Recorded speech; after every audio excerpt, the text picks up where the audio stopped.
"I'll give you the best suite if you have the balance," laughed Kevin Martinez, manager of the Grand Plaza Hotel, as he watched the 12-year-old boy standing in the marble lobby. The words echoed through the luxurious environment, causing elegant guests to turn their heads to witness the spectacle unfolding before the golden reception desk. The boy held a worn backpack and an old cell phone, his faded sneakers contrasting sharply with the mirrored floor of the five-star hotel. His name was David Washington, and at 12 years old, he never imagined that a simple hotel reservation would turn into the most humiliating moment of his life. "Sir, I have a reservation," David repeated calmly, sliding a crumpled piece of paper across the marble counter. His voice didn't waver, but his eyes revealed a maturity unusual for someone so young, as if he had already weathered storms far worse than the laughter of arrogant adults. Kevin picked up the paper with 2 fingers, as if it were contaminated. "Presidential suite for a week? Kid, do you know how much that costs?" $40,000. He waved the paper in the air like a victory flag. "Where did you get that name? Did you steal it from a guest?"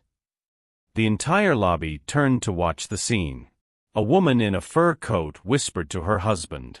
An executive in a suit paused his phone call. Even the doorman stopped polishing the gold fixtures to watch the public humiliation of a child. David took a deep breath, his fists clenching slightly inside his jacket pockets. "I didn't steal anything. This reservation is legitimate." His voice maintained a calm that irritated Kevin even more, as if the boy knew something that everyone else there was unaware of. "Legitimate?" Kevin laughed, turning to his colleagues behind the counter. "Guys, check this out. We have a little con artist here." He pointed at David as if he were a circus attraction. "I bet he doesn't even have a credit card. He probably doesn't even know what a bank account is." A quick flashback crossed David's mind. 3 days earlier at home, when he received the call that would change everything. The lawyer's formal voice echoed in his ears. "David, there's something about your inheritance you need to know. Something your grandfather kept secret all these years." Back in the present, David stood up straight as Kevin continued his show for the unwilling audience. "Look at him," the manager sneered.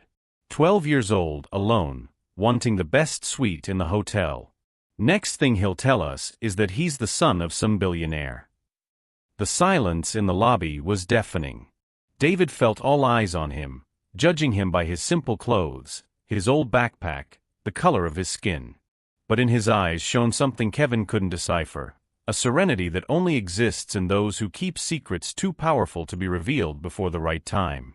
There, in front of all the looks of contempt, David stood firm, like someone who knows that some storms are just the prelude to clearer skies. If this story of prejudice and overcoming adversity touched your heart, don't forget to subscribe to the channel to find out how a simple moment of humiliation will become the catalyst for a revolution that no one would ever forget. Kevin Martinez was clearly enjoying himself. With 15 years of experience at the Grand Plaza Hotel, he had developed a sadistic ability to identify imposters and turn them into entertainment for the truly important guests. David Washington, with his 12 years and simple appearance, was the perfect target. "Front desk staff, come see this," Kevin shouted, beckoning the other employees to come closer. "We have a little businessman here who wants our presidential suite." He paused dramatically, watching as a curious audience formed. "Kid, tell me something. Do you even know where the bathroom is in your house?" Laughter echoed through the marble lobby. An elderly lady with sparkling jewelry murmured to her companion, "How neglectful. Where are this child's parents?" A middle-aged executive stopped typing on his cell phone only to shake his head in disapproval. David remained motionless, but something changed in his gaze. It wasn't anger, it was a calculated coldness that Kevin misinterpreted as fear. "Mr. Martinez," David said, reading the manager's name tag, "can I speak to your supervisor?" Kevin burst out laughing even louder. "My supervisor? Kid, I am the supervisor here. This is my house, and you," he pointed dramatically. "You're just another lost kid who shouldn't even be here." What Kevin didn't know was that David had grown up in situations far worse than this. Orphaned at the age of 7, raised by a grandfather who worked his entire life as a janitor in commercial buildings, David had learned early on that dignity doesn't come from where you live or what you wear, but from how you react when the world tries to break you. 3 days earlier, when the lawyer called about the mysterious inheritance left by someone David didn't even know existed, his first reaction was suspicion. Your biological grandfather, Mr. Washington, was a very private person. He specifically requested that this information only be revealed when you turn 12.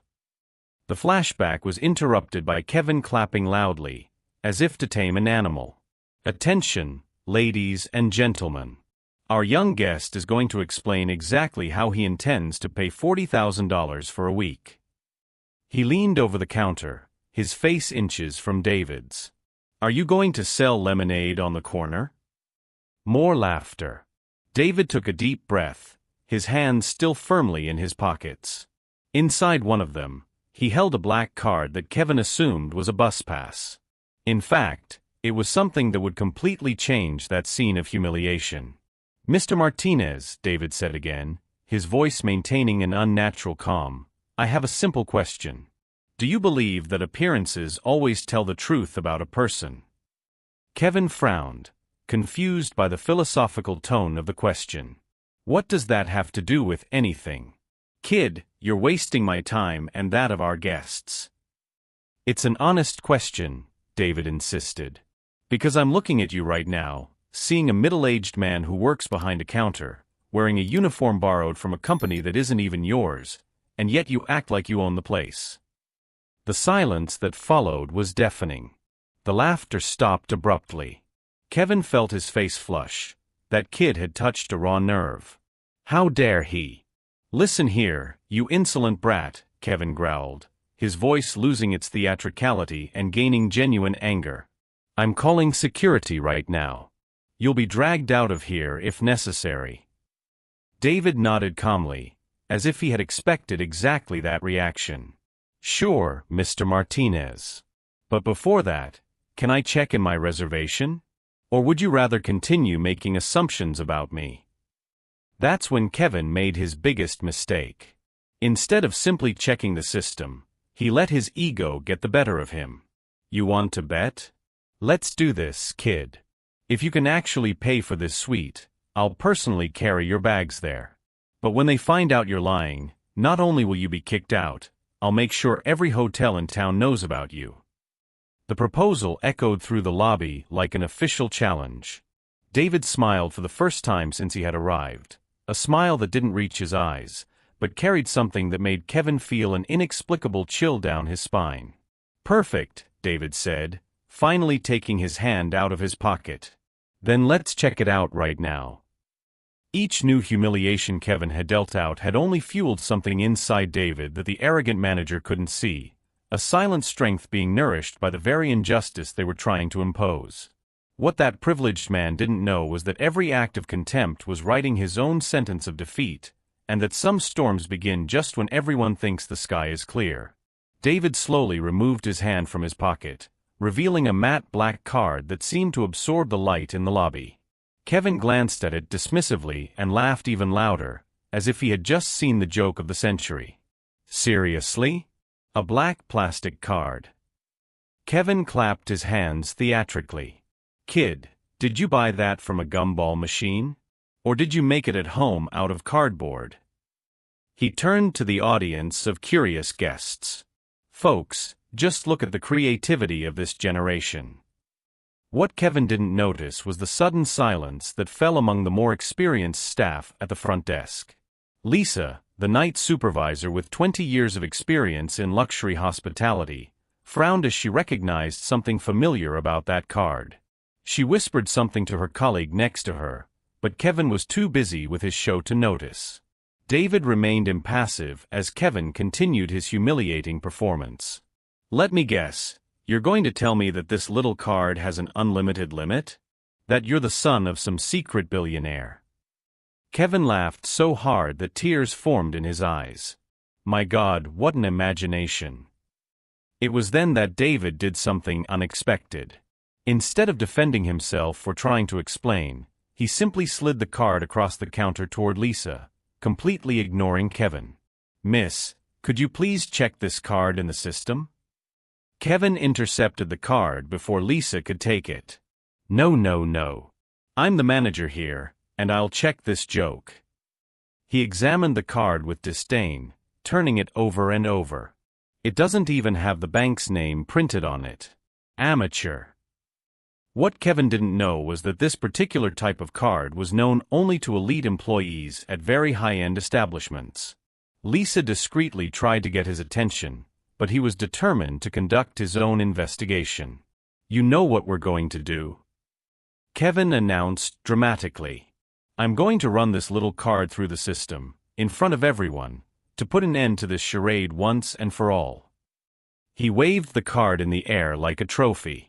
"And when it bounces, because it will bounce, this little punk is going to be escorted out of here by security."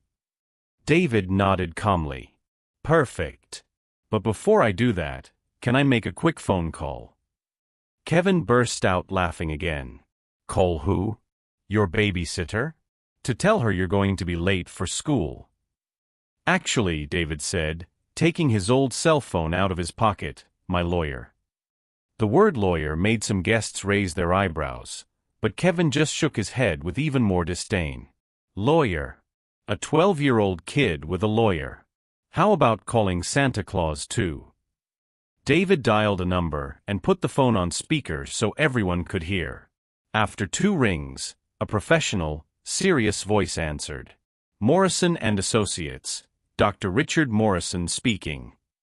"Dr. Morrison, this is David Washington. I'm at the Grand Plaza Hotel and would like you to confirm the details of the account that was opened in my name." On the other end of the line, the voice immediately became warmer. "David.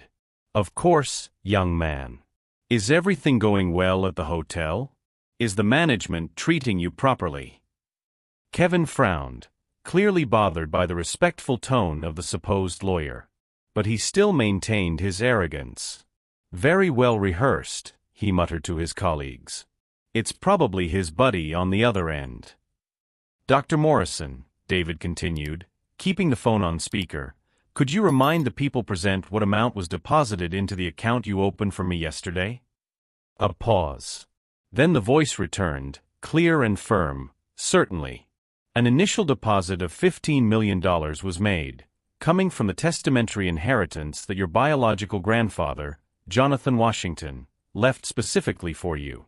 The rest of the inheritance, including the properties and investments, is being processed and should be released in the coming weeks." The silence in the lobby was deafening. Kevin turned white as a sheet. Lisa let out a muffled gasp. Even the most distracted guests stopped fiddling with their cell phones to process what they had just heard. "Thank you, Dr. Morrison. The manager here was questioning the legitimacy of my reservation." "Manager questioning?" The lawyer's voice hardened noticeably. "David, are you being treated with disrespect? I need to remind you that your family has significant connections in the hotel industry, and any inappropriate treatment could result in serious consequences for the establishment." Kevin swallowed hard. His hands began to shake slightly as he held the black card, which suddenly seemed much heavier. David calmly hung up and looked directly at Kevin. "Now, Mr. Martinez, how about we check that card in the system? I'm sure you're eager to find out the truth." Kevin looked around, realizing for the first time that all the stares were no longer ones of amusement, but of tension and expectation. Lisa approached discreetly, whispering urgently in his ear, "Kevin, I recognize this type of card. It's an exclusive black card from Zurich International Private Bank.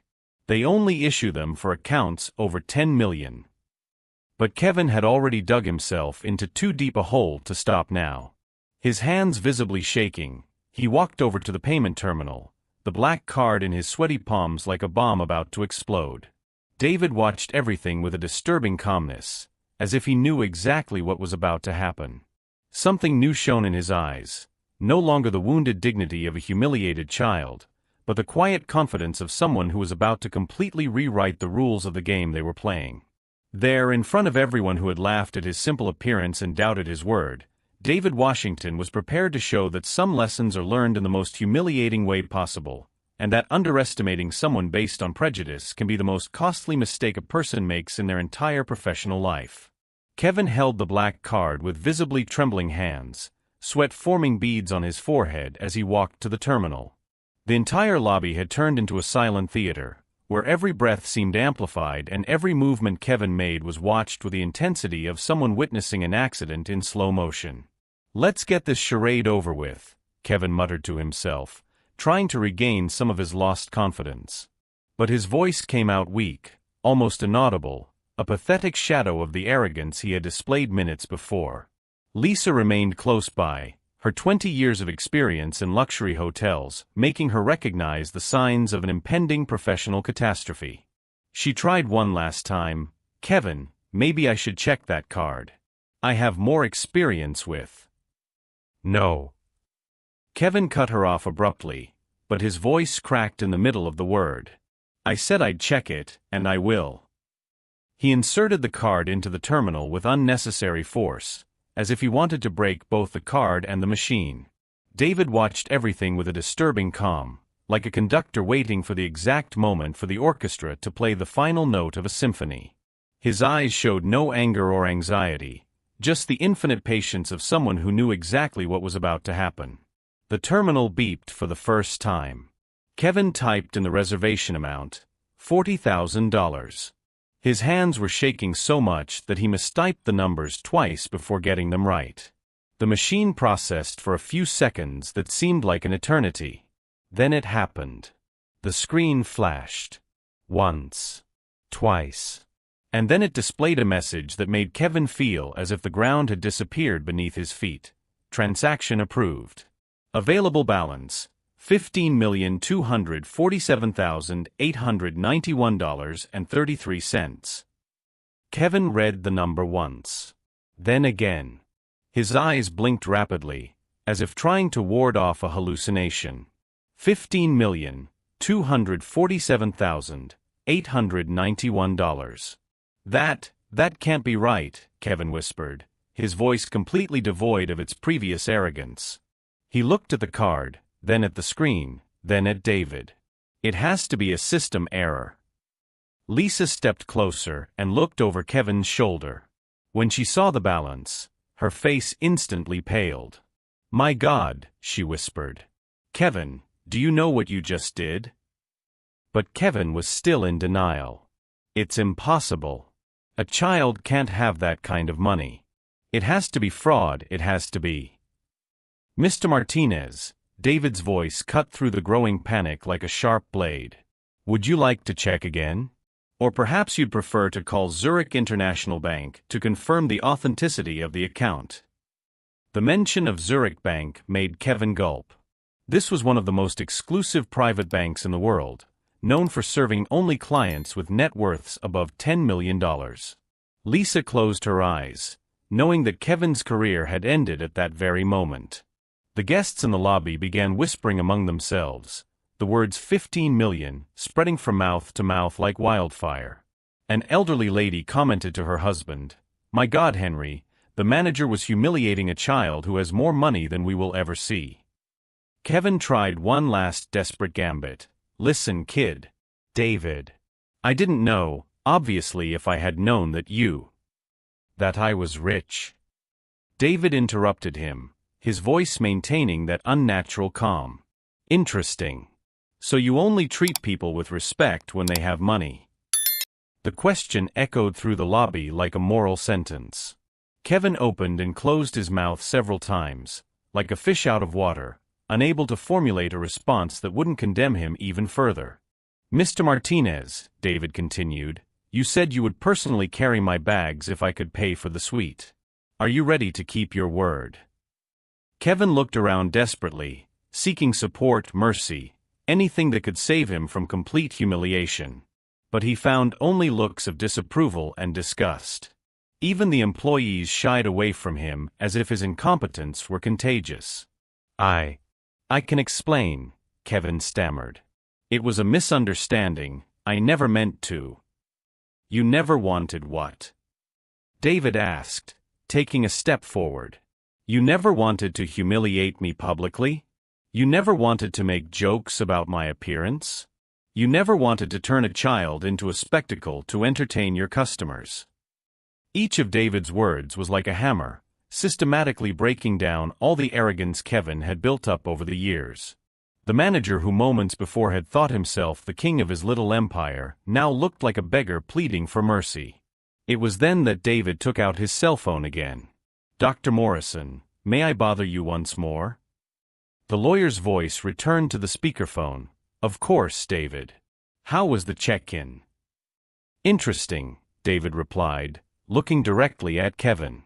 The manager here, Mr. Kevin Martinez, publicly accused me of theft, made jokes about my age and skin color, and turned my attempt to check in into entertainment for the guests. I would like your legal opinion on this. The lawyer's silence was eloquent.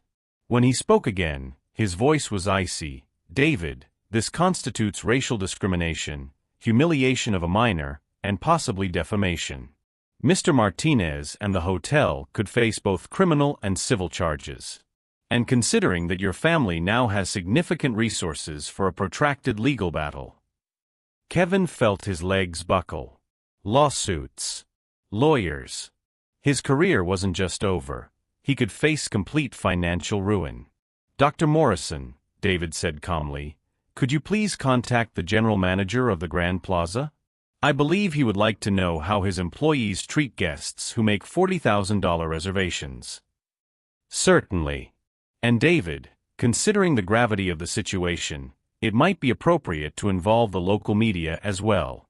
Stories of discrimination at elite establishments tend to receive a lot of attention. Kevin finally understood. That 12-year-old boy wasn't just rich. He had resources, connections, and worse, he was acting with a calculated strategy that Kevin could never have anticipated. His humiliation would not be private. It would be public, devastating, and permanent. Please, Kevin whispered, his voice breaking. Please, I beg you. I have a family, children. I can't lose my job. It was just a mistake, I swear. David hung up the phone and looked at Kevin with an expression that mixed disappointment and pity. Mr. Martinez, when you humiliated me, did you think about my family? When you laughed at my appearance, did you consider my feelings? When you accused me of theft, did you care about the impact of your words? Kevin lowered his head, defeated. There was no possible answer that could save him. At that moment, the elevator doors opened and a man in an impeccable suit emerged hurriedly. It was James Richardson, the general manager of the Grand Plaza, clearly having been informed of the situation. His face was red with anger as he walked directly toward Kevin. Martinez. My office. Now. His voice echoed through the lobby like thunder. He turned to David, his expression immediately softening. Mr. Washington, please accept our deepest apologies. This is unacceptable and there will be immediate consequences. Kevin looked at David one last time, his pleading eyes asking for mercy he knew he didn't deserve. But David simply nodded calmly, like a judge who had just handed down a fair sentence. As Kevin was escorted toward the elevator, his career and reputation destroyed, David remained in the lobby like a pillar of unshakable dignity. There, before everyone who had witnessed his initial humiliation, he had demonstrated that true strength does not come from shouting or fighting back against aggression. It comes from maintaining composure while allowing the arrogance of others to destroy them. And as the echo of Kevin's footsteps faded into the elevator that would take him to his professional ruin, one question remained in the thick air of the lobby. Could it be that a 12-year-old boy had orchestrated not only a defense against prejudice, but a life lesson that no one there would ever forget? 3 hours later, David Washington walked through the corridors of the Grand Plaza Hotel with a dignity that completely transformed the atmosphere of the place. James Richardson, the general manager, personally accompanied him to the presidential suite, carrying his backpack as if it were a priceless treasure. Mr. Washington, please accept our complimentary hospitality throughout your stay, Richardson said, opening the double doors to the suite. And again, our deepest apologies for the unacceptable treatment you received. The presidential suite was stunning. Panoramic windows, grand piano, dining room for 12. David nodded calmly, as if he had always belonged in that world of luxury. Thank you, Mr. Richardson. I hope this incident serves as a lesson to your entire staff. Meanwhile, on the lower floors, Kevin Martinez cleaned his personal desk under the curious glances of his colleagues. His dismissal had been immediate and humiliating, escorted by security, forbidden from returning to the hotel premises. 15 years of career destroyed in a single afternoon of arrogance. Kevin really thought he could humiliate a child like that, whispered one receptionist to another. How disgusting. How could he have the nerve to look that boy in the eye and laugh? What Kevin didn't know was that his humiliation was just beginning. Dr. Morrison had kept his word. Local journalists already had the full story about racial discrimination at the Grand Plaza Hotel. The name Kevin Martinez would become synonymous with prejudice and professional incompetence throughout the hotel industry. Lisa, now temporarily promoted to Kevin's position, knocked on the door of the presidential suite. Mr. Washington, there are media representatives in the lobby wanting to speak with you. How would you like to proceed? David was on the balcony, watching the city below. Tell them I have no interest in talking about what happened. This story isn't about revenge, it's about teaching that dignity doesn't depend on anyone's bank account. A week later, David returned to his modest apartment in Queens, but he carried something that no amount of money could buy, the certainty that he had not only changed his own life, but touched the conscience of dozens of people who had witnessed his journey. The Grand Plaza implemented new mandatory training on diversity and respect. Kevin never got another job in the hotel industry. His name had spread as a warning among employers in the sector. He now worked as an attendant in a snack bar, earning in a month what David spent on a meal. 3 months later, David used part of his inheritance to create a foundation that offered educational programs for vulnerable children. I want other children to never go through what I went through, he explained to Dr. Morrison. But I also want them to know that when it does happen, they have value regardless of what any ignorant adult might say. What began as a simple hotel reservation had turned into a national lesson about prejudice, dignity, and the quiet strength that exists within every person who refuses to accept humiliation as normal. Kevin learned the hard way that underestimating someone based on appearances can cost you everything you've built. David discovered that true wealth isn't in what you own, but in how you react when the world tries to diminish who you are. The story of a 12-year-old boy who held his head high in the face of ignorance proved that some moments define not only who we are, but who we choose to become when we face our next storm. If this story of dignity and overcoming adversity touched you, subscribe to the channel to discover more stories that show how true strength comes from within, and that sometimes the best revenge is simply to live well enough to prove your detractors completely wrong about who you really are.